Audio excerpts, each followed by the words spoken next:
ಬೆಟಗೇರಿಯ SSK Shri Jagadamba ಶಿಕ್ಷಣ ಸಂಸ್ಥೆಯ English medium higher primary ಮತ್ತು ಎಲ್ಎನ್ ಬದಿ ಇಂಗ್ಲಿಷ್ ಮೀಡಿಯಂ ಪ್ರೌಢಶಾಲೆಯಲ್ಲಿ ಸೋಮವಾರ ಶಾಲಾ ಸಂಸತ್ ಕಾರ್ಯಕ್ರಮ ಜರುಗಿತು.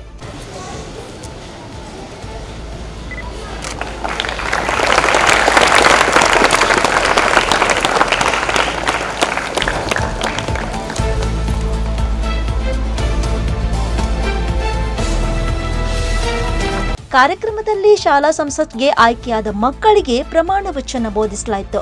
ಜೊತೆಗೆ ಮಕ್ಕಳಿಗೆ ಬ್ಯಾಡ್ಜ್ಗಳನ್ನು ಸಹ ವಿತರಣೆ ಮಾಡಲಾಯಿತು. ಮುಖ್ಯ ಅತಿಥಿಗಳಾಗಿ ಭಾಗವಹಿಸಿದ್ದ ಹಿರಿಯ ಪತ್ರಕರ್ತರಾದ ಅನಂತ್ ಕಾರ್ಕಳ್, ಪತ್ರಕರ್ತರಾದ ಆನಂದಯ್ಯ ವಿರಕ್ತಮಠ ಅವರು ಶಾಲಾ ಸಂಸತ್ತಿನ ಮಹತ್ವ ಹಾಗೂ ಪ್ರಜಾಪ್ರಭುತ್ವದ ವ್ಯವಸ್ಥೆಯಲ್ಲಿನ ಸಂಸತ್ತಿನ ಪಾತ್ರ ಕುರಿತು ಮಕ್ಕಳಿಗೆ ತಿಳಿಸಿದ್ರು. ಕಾರ್ಯಕ್ರಮದಲ್ಲಿ ಎಸ್ಎಸ್ಕೆ ಇಂಗ್ಲಿಷ್ ಮೀಡಿಯಂ ಶಾಲೆಯ ಅಧ್ಯಕ್ಷರಾದ Lokanatha B Kabadi, SSK English medium ಶಾಲೆಯ ಚೇರ್ಮನ್ ರಾದ GV Basava, vice chairman Dattu U Pawar, SSK Tarun ಸಂಘದ ಅಧ್ಯಕ್ಷರಾದ ಶ್ರೀರಾಮ್ ಹಬೀಬ್, ಎಸ್ಎಸ್ಕೆ ಮಹಿಳಾ ಮಂಡಳದ ಅಧ್ಯಕ್ಷರಾದ ರೂಪಾ ಪಿ ಮಿಸ್ಕಿನ್, ಪ್ರಾಚಾರ್ಯ ಎಸ್ಡಿ ಬೆಣ್ಕಲ್, ಮುಖ್ಯೋಪಾಧ್ಯಾಯರಾದ ಸಿಎಸ್ ಹವಳದ್ ಮತ್ತಿತರರು ಉಪಸ್ಥಿತರಿದ್ದರು. ಸಂಸತ್ತನ್ನು ಹೇಗೆ ರಚಿಸಬೇಕು ಎಂಬುದನ್ನು ಅನಂತ ಕಾಂಗ್ರೆಸ್ಸರು ಸಂಪೂರ್ಣವಾಗಿ ಪ್ರಯೋಗವನ್ನು ಮಾಡಿಕೊಟ್ಟಿದ್ದಾರೆ. ನಿಜವಾಗಿ ನಮ್ಮ ದೇಶ ಪ್ರಜಾತಂತ್ರ ರಾಷ್ಟ್ರ. ಈ ಪ್ರಜಾತಂತ್ರ ರಾಷ್ಟ್ರದೊಳಗ ಪ್ರಜೆಗಳಿಗಾಗಿ ಪ್ರಜೆಗಳಿಗೋಸ್ಕರ ಆತಂಕ ಸರ್ಕಾರಗಳು ಅದಕ್ಕಾಗಿ ಯಾವ ರೀತಿ ರಾಷ್ಟ್ರದೊಳಗ ಆಡಳಿತ ಆಗ್ತಾ ಇದೆ ಅದರ ತಿಳುವಳಿಕೆ ಶಾಲಾ ನಮ್ಮ ಮಕ್ಕಳಿಗೆ ಆ ತಿಳುವಳಿಕೆ ಆಗುವಂತ ದೃಷ್ಟಿಯೊಳಗ ಪ್ರತಿಯೊಂದು ಶಾಲೆಯೊಳಗ ಸಂಸತ್ತನ್ನು ರಚನೆ ಮಾಡ್ತಾರೆ. ನಮಗೂ ಕೂಡ ಸರ್ ಹೇಳಿದಂತೆ ಯಾರು ಈ ಒಂದು ಸಂಸತ್ತಿನಲ್ಲಿ ಭಾಗವಹಿಸಬೇಕು ಅಂತ ಪ್ರತಿನಿಧಿಗಳು ಮೊದಲು ಒಂದು ಲಿಸ್ಟನ್ನು ಕೊಟ್ಟು ಆ ಲಿಸ್ಟಿನ ಪ್ರಕಾರ ಅವರು ಘೋಷಣೆಯನ್ನು ಮಾಡಿದ್ರು. ನಾನು ಮಿನಿಸ್ಟರ್ ಆಗ್ತಾ ಇದ್ದೀನಿ ಅಂತ. ಅದೇ ತರನಾಗಿ ಅವರಿಗೆ ಓದಿಗೂ ಕೂಡ ನಮ್ಮ ಎಲ್ಲ ವಿದ್ಯಾರ್ಥಿಗಳು ಮಾಡಿದ್ರು. ಅಂದ್ರೆ ಶಾಲಾ ಮಟ್ಟದಲ್ಲಿಯೂ ಕೂಡ ರಾಷ್ಟ್ರ ಮಟ್ಟದಲ್ಲಿ ರಾಜ್ಯ ಮಟ್ಟದಲ್ಲಿ ಯಾವ ರೀತಿಯ ಒಂದು ಪದ್ಧತಿ ಇದೆ ಅದೇ ತರನಾದಂತಹ ಒಂದು ಪದ್ಧತಿ ನಮ್ಮ ಶಾಲೆಯನ್ನು ಕೂಡ ಅಳವಡಿಸಿದ್ದು. ಆ ಒಂದು ಪದ್ಧತಿ 15 ಬರ್ತಾರೆ. ಎಲ್ಲ ನಮ್ಮ ಶಾಲೆ ನಾವು ವ್ಯವಸ್ಥೆ ಮಾಡಿರ್ತೀವಿ. ರೆಡಿ ಮಾಡ್ಕೊಬೇಕು. ಯಾಕಂದ್ರೆ ಅವ್ರು ಬಂದು ಬೇಸ್ ಚೆಕ್ ಮಾಡಿದ್ರೆ ಅದು ಅವಶ್ಯಕತೆ ಆಗುತ್ತೆ. ಅವ್ನು ಉಚಿತ ಮಾಡ್ಬೇಕು. ಎಲ್ಲ ಮಕ್ಕಳು ಮಾಡಿಸ್ಕೊಳ್ಬೇಕು. ನಂತರ ನಮ್ಗೆ ಏನ್ ಬೇಕು ಅದೆಲ್ಲ ವ್ಯವಸ್ಥೆ ಮಾಡಬೇಕು. ಆಮೇಲೆ ಡಿಸೆಂಬರ್ ಕರ್ನಾಟಕ ರಾಜ್ಯದ್ದು ಸರ್ವಲ್ ಅಡ್ವೈಸರ್ ಧಾರವಾಡ ನಾವು 10 ಸಂಸ್ಥೆಗೆ ಕಾಸು ಬಂದ ಮತ್ತೆ ಯಾರು ಬೇಕಾದ್ರೆ 25 ಮಕ್ಕಳು ಎಸ್ಎಸ್ಎಲ್ ಸಾಧನೆ ವ್ಯವಸ್ಥೆ ಮಾಡ್ತೀವಿ ಸರ್. ಅದಕ್ಕೆ ಈ ಸಂದರ್ಭದಲ್ಲಿ ಕೆಲಸ ಈಗೆಲ್ಲ ನೀವು ಮಾಡಬಹುದು. ಇವತ್ತಿನ ಸಂದರ್ಭ ಮಕ್ಕಳು ದಿನದ ಜೀವನ ಆದರೂ ಈ ಪಾವನ ನನ್ನ ಮನೆಯ ನಂದನ ನಿನಗೆ ನನ್ನ ನಂದನ ಅಂತ ಸಿದ್ಧಪಡಬೇಕು ಮಾತಾಡಿದ್ರು. ಮನೆಗೆ ಹೋಗಿಲ್ಲ ನನ್ನ ಕಲಿಯಬೇಕು ಆ ಮನೆಗೆ ಏನ್ ಮಾಡುತ್ತ ಅದ್ರ ಬಳಿ ಕಕ್ಕಡ ಕಾಣ್ತಿರುತ್ತೆ. ಅದು ಹೂವು ಚೆಂದ ಇರುತ್ತೆ.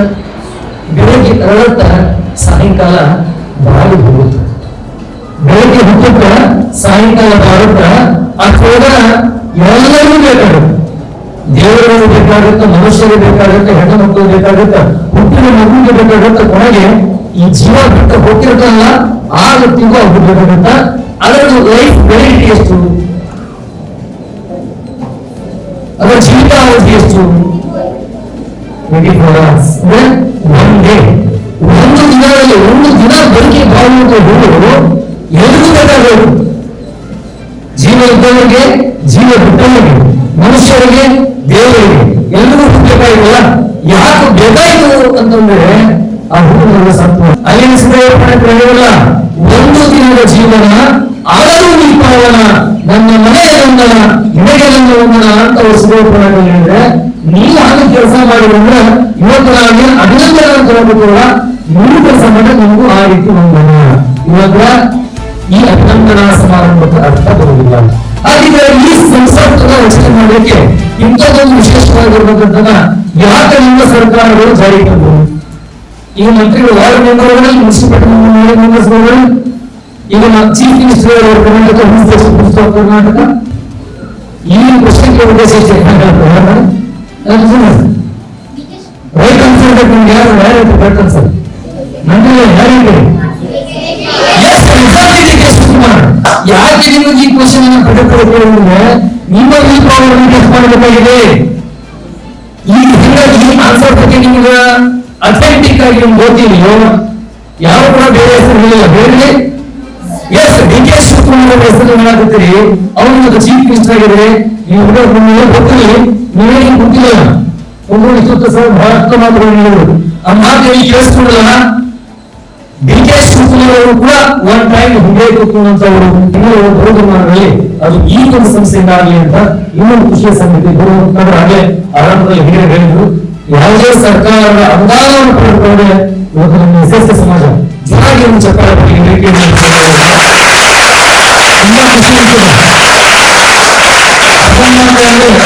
ಅಂಬೆ ಅಂದ್ರೆ ಜಗದಂಬೆ ಅಂದ್ರೆ ಅತಿಗಿಂತ ಅಂತ ತಾಯಿ ಹೆಸರಲ್ಲಿ ಜಗದಂಬ ಶಿಕ್ಷಣ ಸಂಸ್ಥೆ ಹುಟ್ಟಿದೆ. ಯಾವ ಸರ್ಕಾರದ ಒಂದು ಪರಿಸರವನ್ನು ಪಡೆದುಕೊಂಡ್ರೆ ಇವತ್ತು ಸಮಾಜ ಅಂದ್ರೆ ಹೀಗಿರ್ಬೇಕು, ಸಮಾಜದ ಆದರ್ಶವಾಗಿರ್ಬೇಕು ಅಂದ್ರೆ ಅದು ಯಾವಾಗ ಕೂಡ ಎಸ್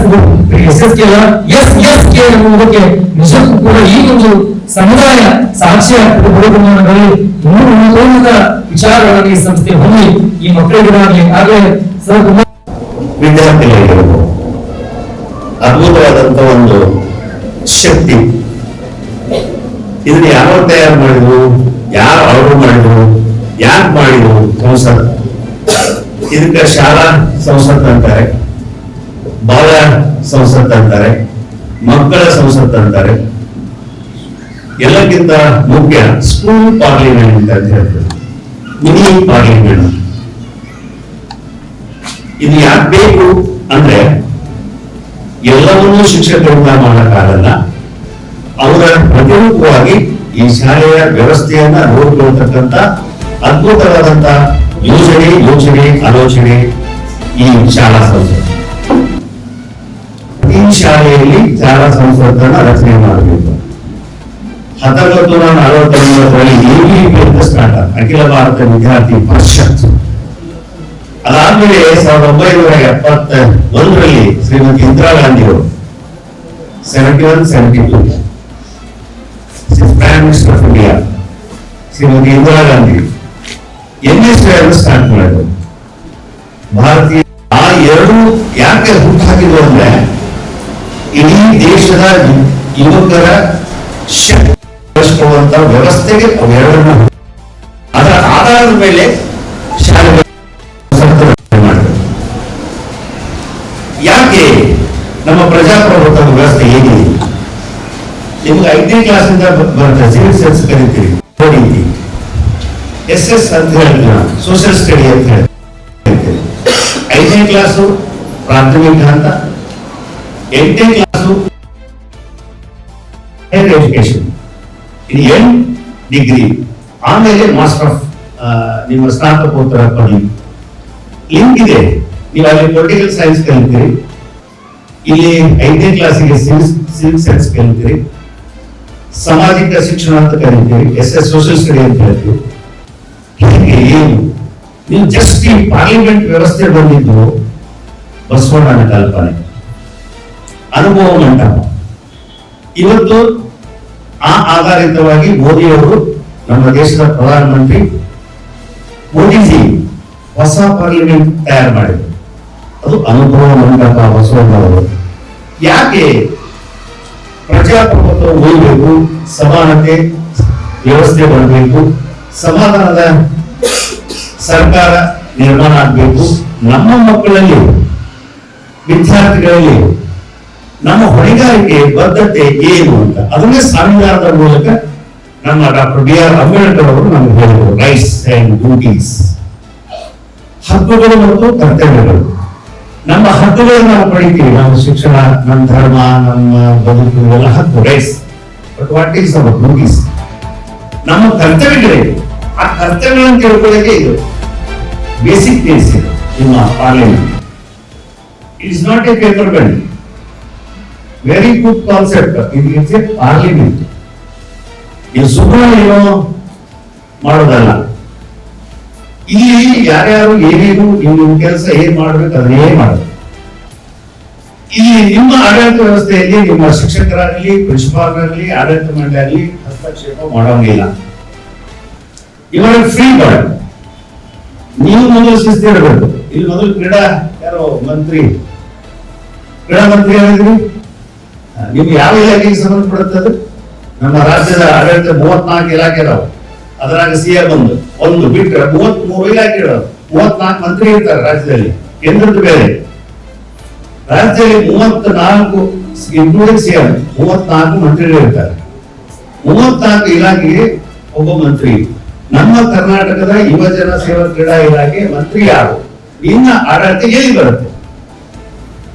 ಇದು ತಿಳ್ಕೊಳ್ಬೇಕು. ಇನ್ನ ಕಲ್ಚರ್ ಮಿನಿಸ್ಟರ್,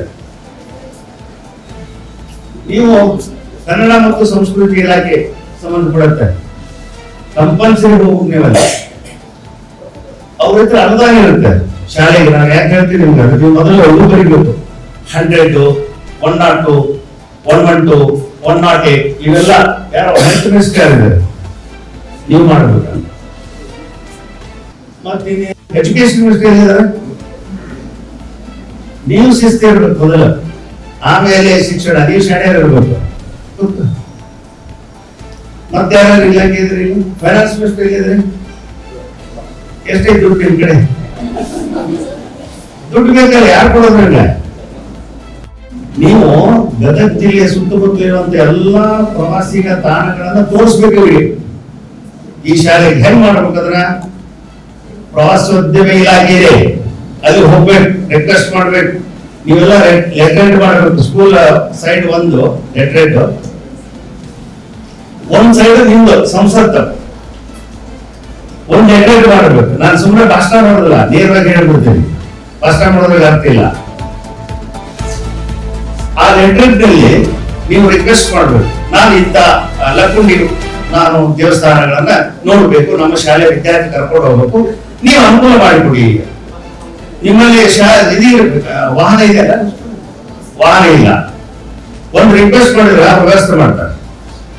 ಅಲ್ಲಿಂದ ನೀವೆಲ್ಲ